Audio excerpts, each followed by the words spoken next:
Selamat pagi sahabat yang terkasih di dalam Tuhan. Mari kita awali aktivitas pada hari ini dengan bersama-sama bersaat teduh di dalam doa pagi.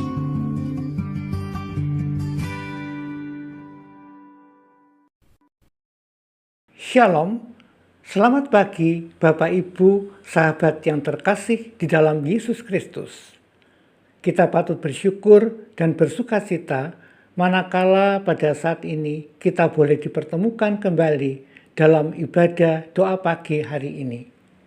Kiranya kita selalu boleh menghayati, merasakan dan mengimani kasih setia Tuhan yang mengiringi langkah kehidupan kita hari lepas hari. Marilah dengan segala kerendahan hati kita bersaat teduh sejenak. Mari kita berdoa. Kembali kami hadir di hadapan-Mu ya Tuhan. Bersama rekan-rekan kami telah menyiapkan diri kami untuk mengikuti ibadah doa pagi hari ini. Bila sebentar firman-Mu akan diberitakan, tolong Tuhan berkatilah setiap kami agar supaya sabda-Mu yang akan diuraikan nanti dapat kami mengerti dengan jelas, dengan benar. Terangilah juga hamba-Mu yang akan menguraikan firman-Mu ini. Urapilah ucapan mulut bibir lidahnya, agar supaya semua yang akan disampaikan nanti sungguh-sungguh dapat dilakukan dengan benar, dengan jelas, dan dengan penuh tanggung jawab. Ke dalam pimpinan tangan-Mu saja Tuhan, kami serahkan jalannya seluruh ibadah pada pagi hari ini dari awal, pertengahan, hingga akhirnya nanti. Di dalam nama Tuhan Yesus kami berdoa. Amin. Sebelum kita melanjutkan ibadah kita, marilah bersama kita agungkan nama Tuhan melalui satu pujian dari Kidung Jemaat 426. Kita harus membawa berita.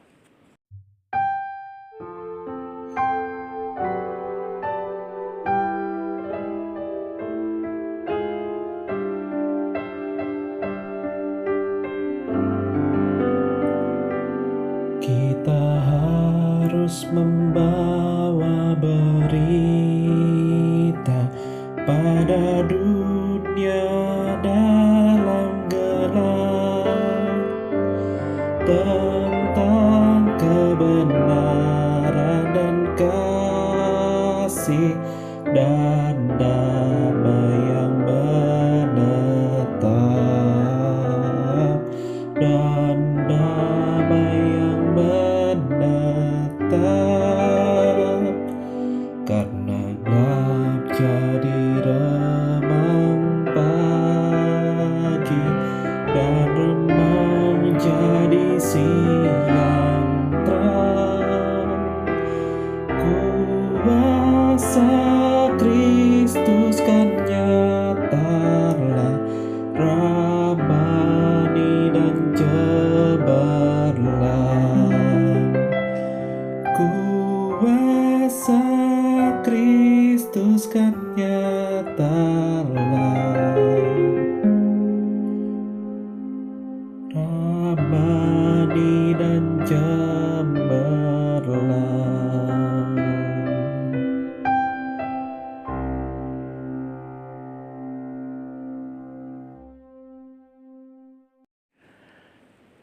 Sahabat Kristus yang terkasih dan mengasihi Tuhan, renungan kita pada pagi hari ini saya beri tema kebangkitan yang membawa kepada kemenangan.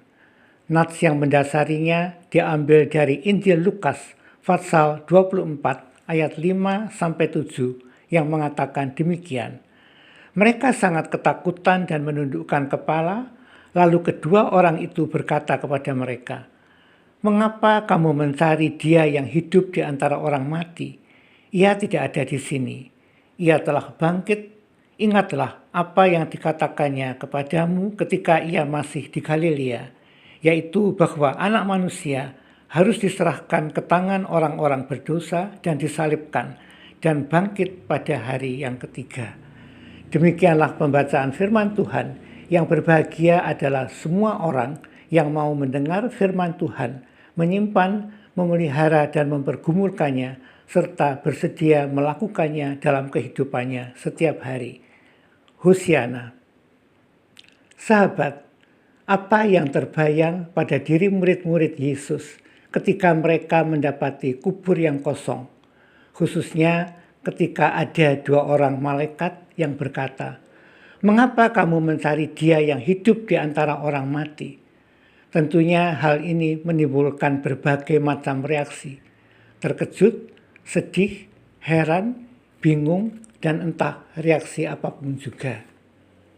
Sahabat, peristiwa bersejarah yang paling istimewa dalam kehidupan manusia yang dapat merubah dunia adalah kebangkitan Yesus Kristus yang merupakan bukti kuat akan adanya kebangkitan dari kematian.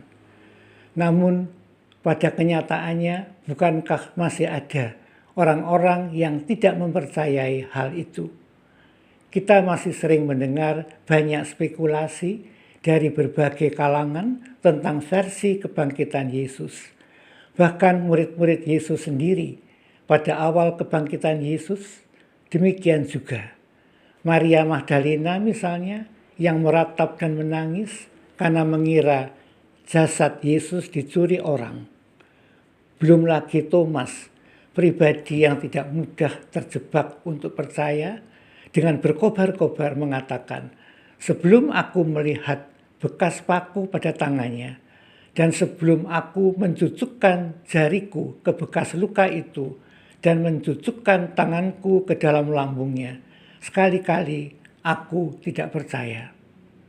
Dalam keadaan yang diliputi rasa bingung, kecewa, sedih, dan juga ketakutan, iman mereka menjadi tertutup sehingga lupa akan perkataan Yesus ketika masih bersama-sama dengan mereka, bahwa Yesus akan dianiaya sampai mati, tapi pada hari ketiga akan bangkit kembali.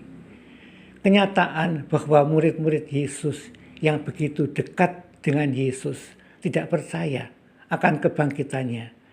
Hal itu semua mengingatkan kita bahwa faktor ketakutan, kekecewaan, kebingungan dapat membuat iman kita tidak peka akan kuasa dan kasih Allah.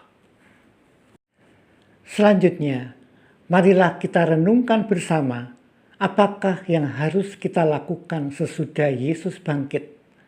Apakah makna kebangkitan Yesus bagi orang percaya?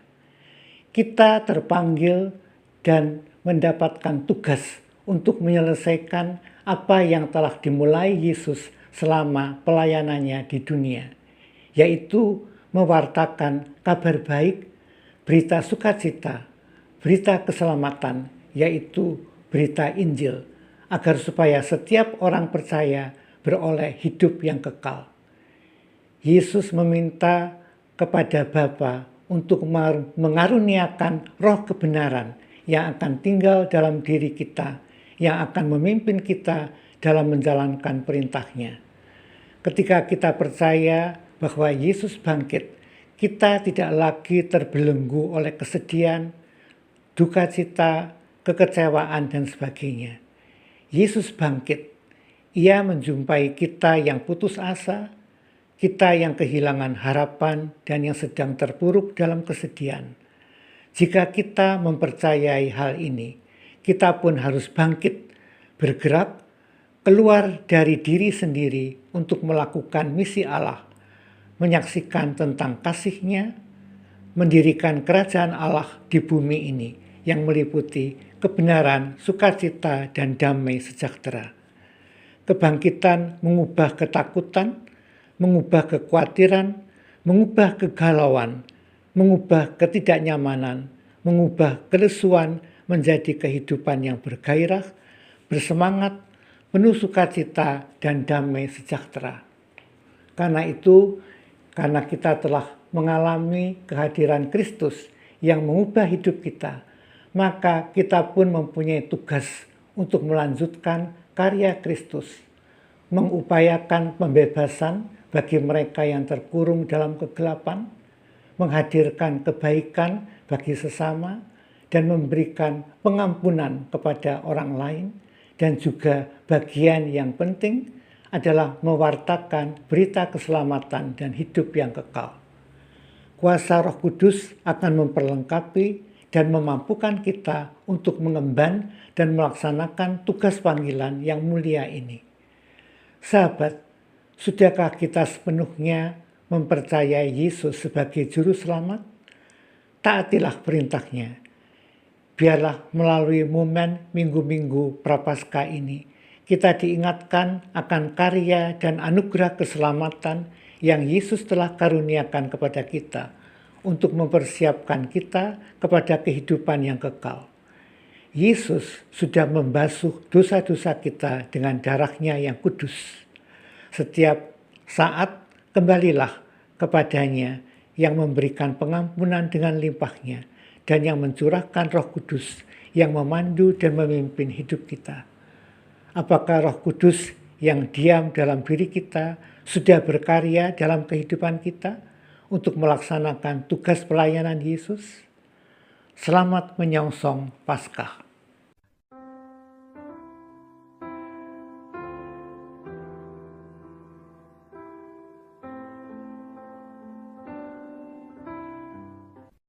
Sahabat Kristus yang setia, marilah sekarang bersama-sama kita naikkan doa-doa syafaat.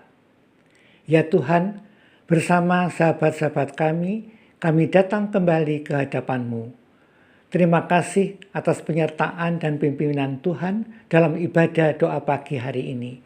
Kiranya semua yang boleh kami terima lewat persekutuan hari ini boleh semakin memperkaya pengetahuan kami dalam pengenalan kami akan Dikau, serta boleh semakin memperteguh iman percaya kami di dalam Yesus Kristus. Kami ingin mendoakan keluarga dan para sahabat kami. Dikau karuniai setiap kami kesehatan yang baik. Dikau sertai usaha pekerjaan kami masing-masing. Dikau berkati relasi kami dengan Tuhan dan sesama, agar supaya Dikau sungguh-sungguh berkenan atas setiap aspek kehidupan yang kami jalani. Dukunglah setiap kegiatan gereja yang ada, baik persekutuan dan acara-acara pembinaan yang dilakukan, agar dapat memberi manfaat bagi setiap jemaat yang mengikutinya. Dikau sertai para pemimpin bangsa, agar mereka bisa bersikap benar dan adil, sehingga dapat membawa sukacita, damai sejahtera, kemakmuran bagi kehidupan masyarakat.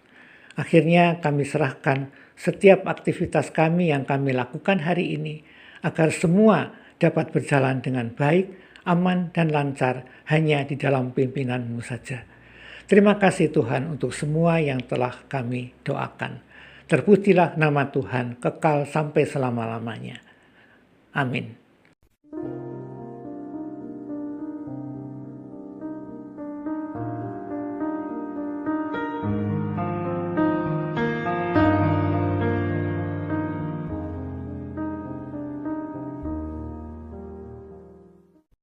Sahabat, doa pagi kita telah usai. Selamat beraktivitas. Tuhan Yesus memberkati.